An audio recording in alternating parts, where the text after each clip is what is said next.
بسم الله الرحمن الرحيم. ألف لام را، تلك آيات الكتاب المبين. إنا أنزلناه قرآنا عربيا لعلكم تعقلون.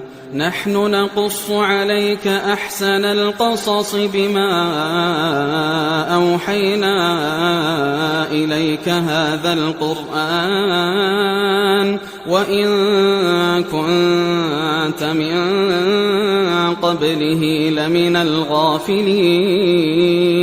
إذ قال يوسف لأبيه يا أبت إني رأيت 11 كوكبا والشمس والقمر رأيتهم لي ساجدين. قال يا بني لا تقصص رؤياك على إخوتك فيكيدوا لك كيدا إن الشيطان للإنسان عدو مبين.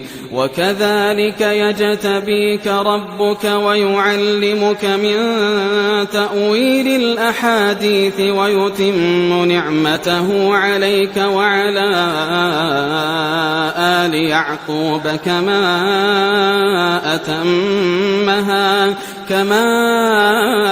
أتمها على أبويك من قبل إبراهيم وإسحاق إن ربك عليم حكيم. لقد كان في يوسف وإخوته آيات للسائلين إذ قالوا ليوسف وأخوه أحب إلى أبينا منا ونحن عصبة إن أبانا لفي ضلال مبين. اقتلوا يوسف أو اطرحوه أرضا يخل لكم وجه أبيكم وتكونوا من بعده قوما صالحين. قال قائل منهم لا تقتلوا يوسف وألقوه في غيابة الجب يلتقطه بعض السيارة إن كنتم فاعلين.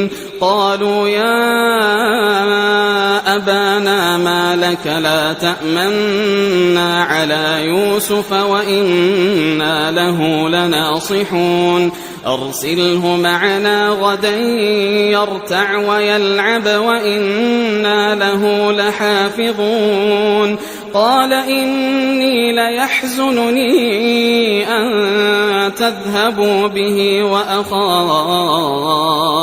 وأخاف أن يأكله الذئب وأنتم عنه غافلون. قالوا لئن أكله الذئب ونحن عصبة إنا إذا لخاسرون. فلما ذهبوا به وأجمعوا أن يجعلوه في غيابة الجب وأوحينا إليه لتنبئنهم بأمرهم هذا وهم لا يشعرون. وجاءوا أباهم عشاء يبكون. قالوا يا أبانا إنا ذهبنا نستبق وتركنا يوسف عند متاعنا فأكله الذئب وما أنت بمؤمن لنا ولو كنا صادقين. وجاءوا على قميصه بدم كذبا قال بل سولت لكم أنفسكم أمرا فصبر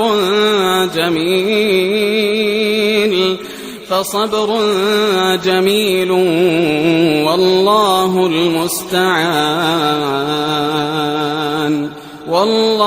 المستعان على ما تصفون. وجاءت سيارة فأرسلوا واردهم فأدلى دلوه قال يا بشرى هذا غلام وأسروه بضاعة والله عليم بما يعملون وشروه بثمن بخس دراهم معدودة وكانوا فيه من الزاهدين. وقال الذي اشتراه من مصر لامرأته أكرمي مثواه عسى أن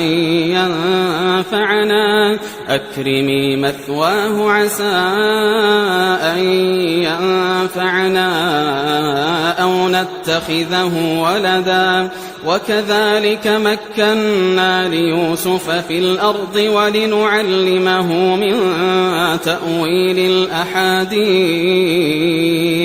والله غالب على أمره ولكن أكثر الناس لا يعلمون. ولما بلغ أشده آتيناه حكما وعلما وكذلك نجزي المحسنين.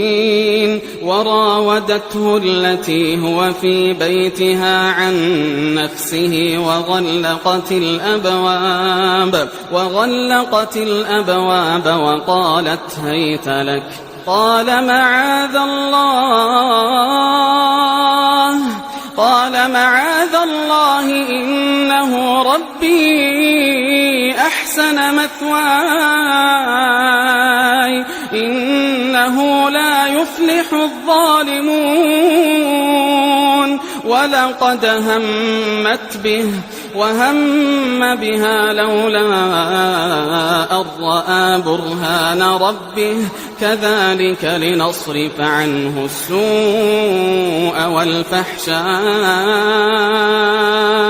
إنه من عبادنا المخلصين. واستبق الباب وقدت قميصه من دبر وألف يا سيدها لدى الباب قالت ما جزاء من أراد بأهلك سوءا إلا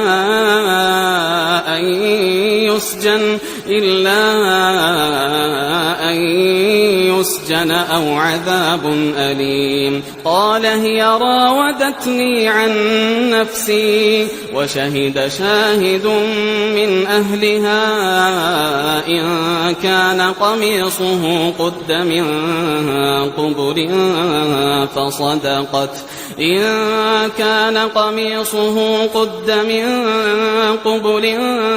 فصدقت وهو من الكاذبين وإن كان قميصه قد من دبر فكذبت وهو من الصادقين. فلما رأى قميصه قد من دبر قال إنه من إن كيدكن عظيم. يوسف أعرض عن هذا واستغفري لذنبك إنك كنت من الخاطئين. وقال نسوة في المدينة امرأة العزيز تراود فتاها عن نفسه قد شغفها حبا إنا لنراها في ضلال مبين. فلما سمعت بمكرهن أرسلت إليهن وأعتدت لهن متكأ وآتت كل واحدة منهن سكينا وقالت اخرج عليهن فلما رأينه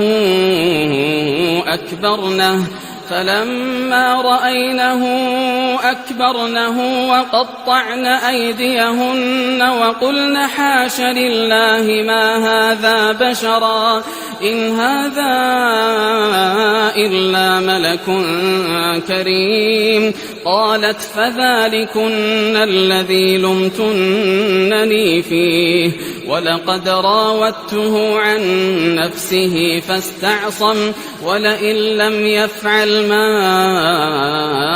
آمره ليسجنن وليكون من الصاغرين قال رب السجن أحب إلي مما يدعونني إليه وإلا تصرف عني كيدهن أصب إليهن وأكن من الجاهلين فاستجاب له ربه فصرف عنه كيدهن إنه هو السميع العليم ثم بدا لهم من بعد ما رأوا الآيات ليسجننه حتى حين ودخل معه السجن فتيان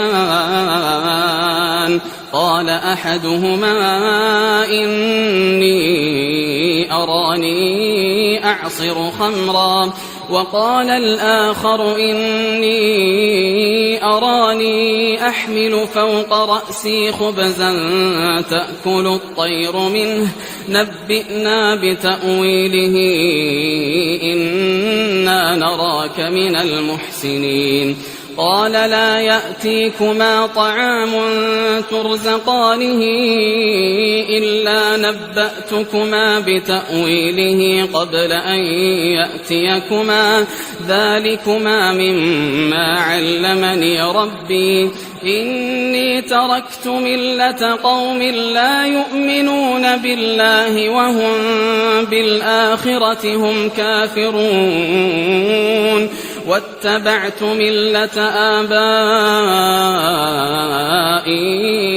إبراهيم وإسحاق ويعقوب ما كان لنا أن نشرك بالله من شيء ذلك من فضل الله علينا وعلى الناس ولكن أكثر الناس لا يشكرون يا صاحبي السجن أأرباب متفرقون خير أم الله الواحد القهار ما تعبدون من دونه إلا أسماء سميتموها أنتم وآباؤكم ما أنزل الله بها من سلطان إن الحكم إلا لله أمر ألا تعبدوا إلا إياه ذلك الدين القيم ولكن أكثر الناس لا يعلمون يا صاحبي السجن أما أحدكما فيسقي ربه خمرا وأما الآخر فيصلب فتأكل الطير من رأسه قضي الأمر الذي فيه تستفتيان وقال للذي ظن أنه ناج منهما اذكرني عند ربك فأنساه الشيطان ذكر ربه فلبث في السجن 9 سنين وقال الملك إني أرى 7 بقرات 7 بقرات سمان يأكلهن 7 عجاف و7 سنبلات خضر وأخر يابسات يا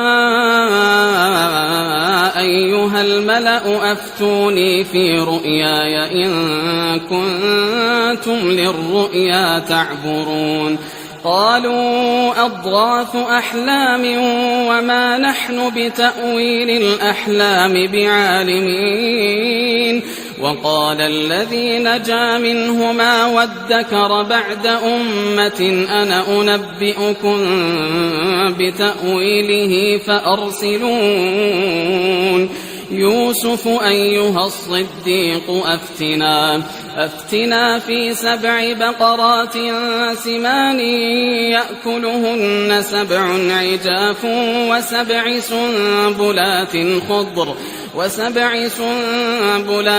خضر وأخر يابسات لعلي أرجع إلى الناس لعلهم يعلمون قال تزرعون 7 سنين دأبا فما حصدتم فذروه في سنبله إلا قليلا مما تأكلون ثم يأتي من بعد ذلك 7 شداد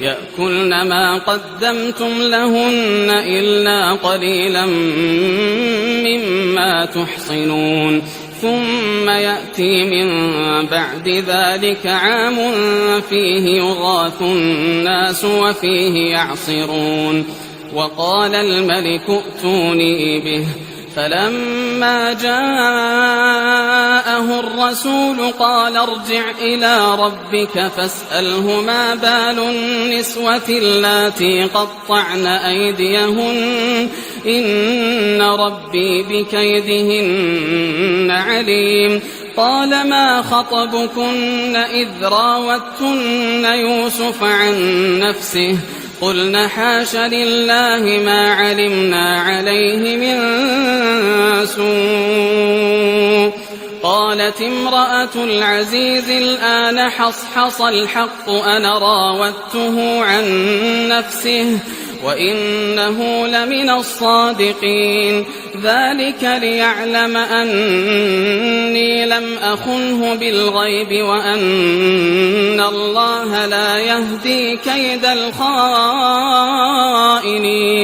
وما أبرئ نفسي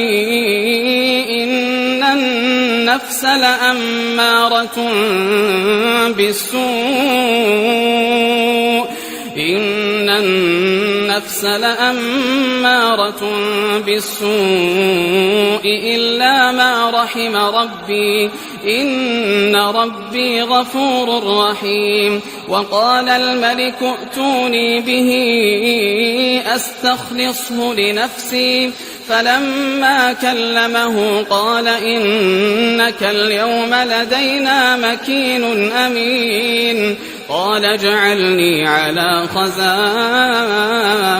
الأرض إني حفيظ عليم وكذلك مكنا ليوسف في الأرض يتبوأ منها حيث يشاء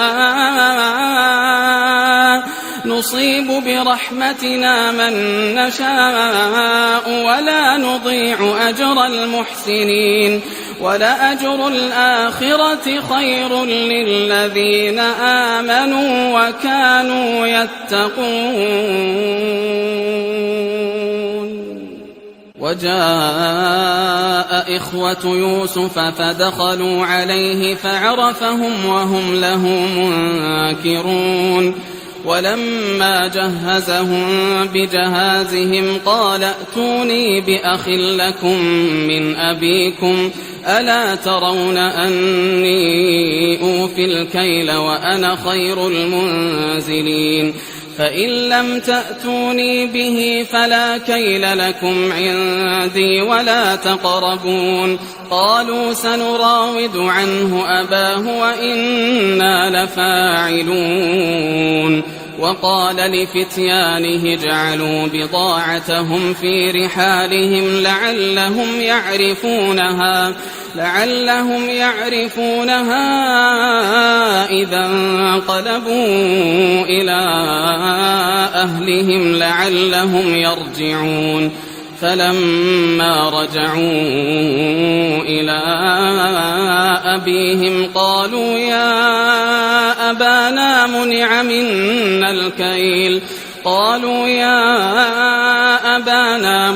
منا الكيل فأرسل معنا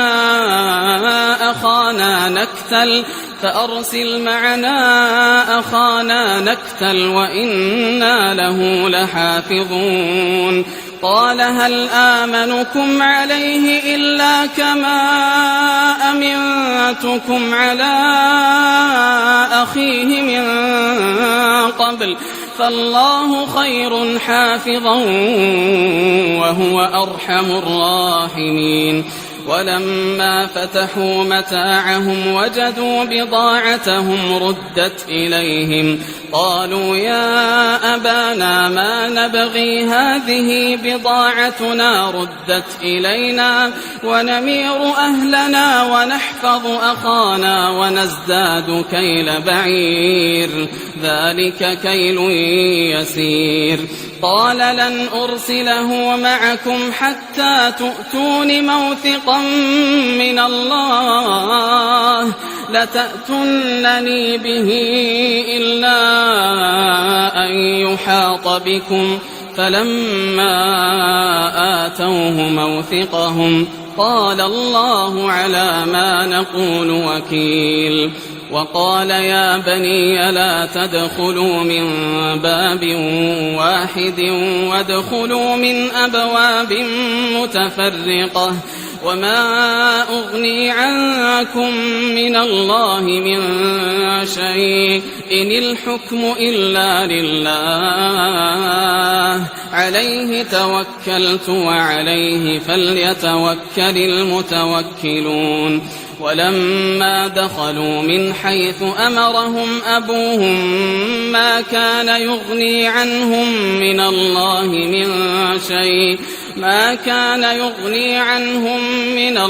من شيء إلا حاجة في نفس يعقوب قضاها وإنه لذو علم لما علمناه ولكن أكثر الناس لا يعلمون.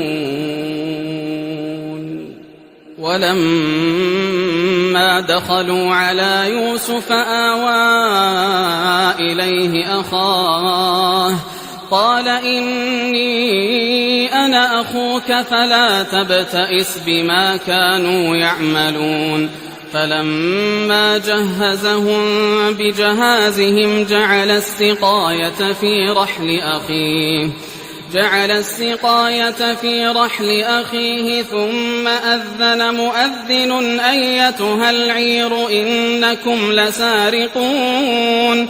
قالوا وأقبلوا عليهم ماذا تفقدون؟ قالوا نفقد صواع الملك ولمن جاء به حمل بعير وأنا به زعيم. قالوا تالله لقد علمتم ما جئنا لنفسد في الأرض وما كنا سارقين. قالوا فما جزاؤه إن كنتم كاذبين. قالوا جزاؤه من وجد في رحله فهو جزاؤه كذلك نجزي الظالمين. فبدأ بأوعيتهم قبل وعاء أخيه ثم استخرجها من وعاء أخيه كذلك كدنا ليوسف ما كان ليأخذ أخاه في دين الملك إلا أن يشاء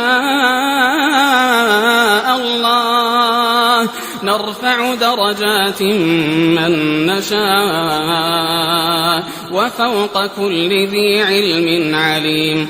قالوا إن يسرق فقد سرق أخ له من قبل فأسرها يوسف في نفسه ولم يبدها لهم قال أنتم شر مكانا والله أعلم بما تصفون قالوا يا أيها العزيز إن له أبا شيخا كبيرا فخذ أحدنا مكانه إنا نراك من المحسنين قال معاذ الله أن نأخذ إلا من وجدنا متاعنا عنده إنا إذا لظالمون فلما استيئسوا منه خلصوا نجيا قال كبيرهم ألم تعلموا أن أباكم قد أخذ عليكم موثقا من الله ومن قبل ما فرطتم في يوسف فلن أبرح الأرض حتى يأذن لي أبي أو يحكم الله لي وهو خير الحاكمين ارجعوا إلى أبيكم فقولوا يا أبانا إن ابنك سرق وما شهدنا إلا بما علمنا وما كنا للغيب حافظين واسأل القرية التي كنا فيها والعير التي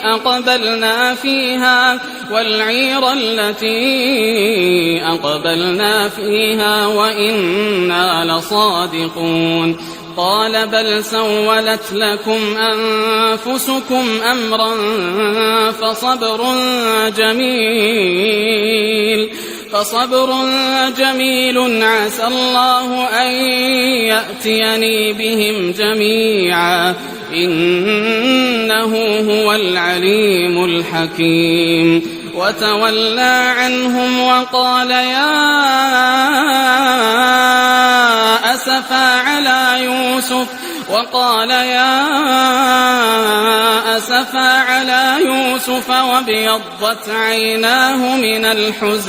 وابيضت عيناه من الحزن فهو كظيم قالوا تالله تفتأ تذكر يوسف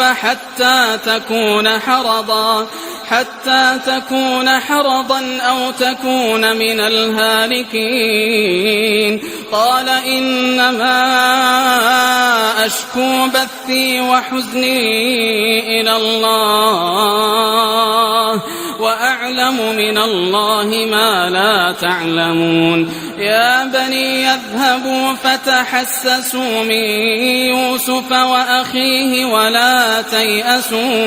ولا تيأسوا من روح الله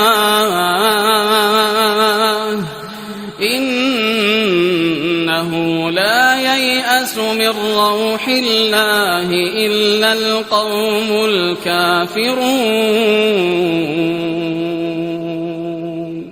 فلما دخلوا عليه قالوا يا أيها العزيز مسنا وأهلنا الضر وجئنا ببضاعة مزجاة فأوف لنا الكيل وتصدق علينا إن الله يجزي المتصدقين قال هل علمتم ما فعلتم بيوسف وأخيه إذ أنتم جاهلون قالوا أئنك لأنت يوسف قال أنا يوسف وهذا أخي قد من الله علينا إنه من يتق ويصبر فإن الله لا يضيع أجر المحسنين قالوا تالله لقد آثرك الله علينا وإن كنا لخاطئين قال لا تثريب عليكم اليوم يغفر الله لكم وهو أرحم الراحمين اذهبوا بقميصي هذا فألقوه على وجه أبي يأت بصيرا وأتوني بأهلكم أجمعين. ولما فصلت العير قال أبوهم إني لأجد ريح يوسف لولا أن تفندون.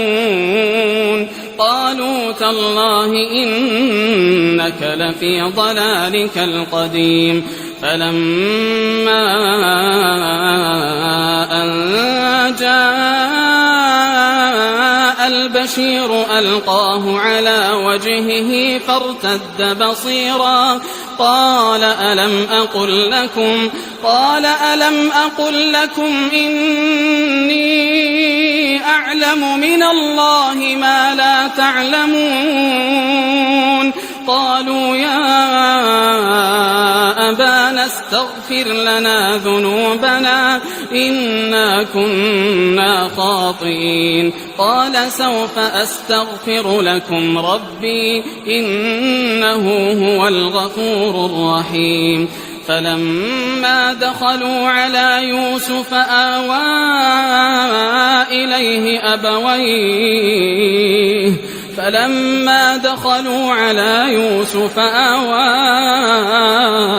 إليه أبويه وقال ادخلوا مصر إن شاء الله آمنين.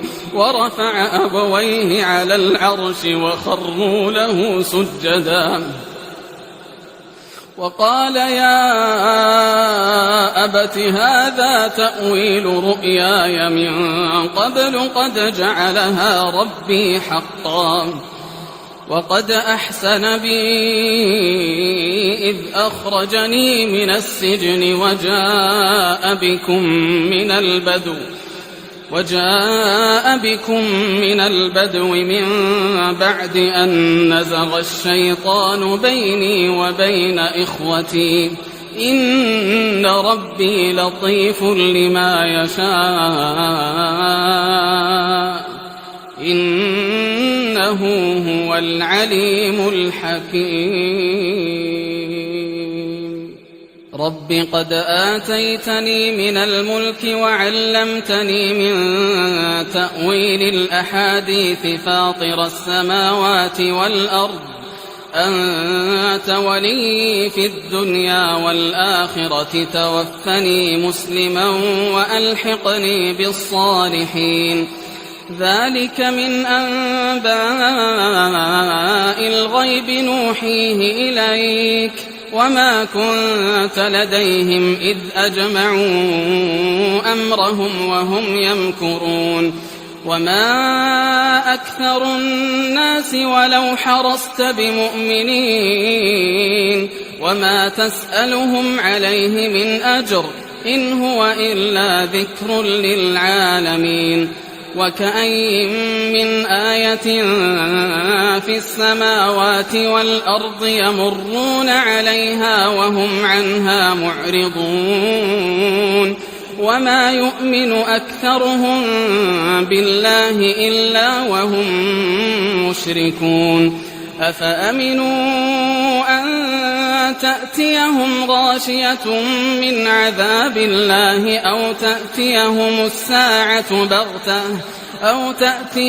الساعة بغتة وهم لا يشعرون. قل هذه سبيلي أدعو إلى الله على بصيرة أنا ومن اتبعني وسبحان الله وما أنا من المشركين. وما أرسلنا من قبلك إلا رجالا نوحي إليهم من أهل القرى أفلم يسيروا في الأرض فينظروا كيف كان عاقبة الذين من قبلهم ولدار الآخرة خير للذين اتقوا أفلا تعقلون. حتى إذا استيأس الرسل وظنوا أنهم قد كذبوا جاءهم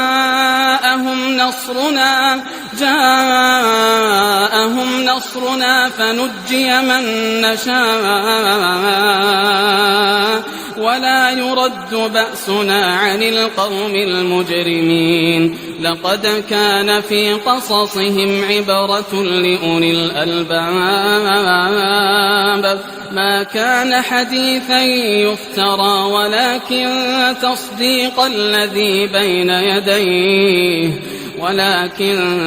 تصديق الذي بين يديه وتفصيل كل شيء وهدى ورحمة لقوم يؤمنون.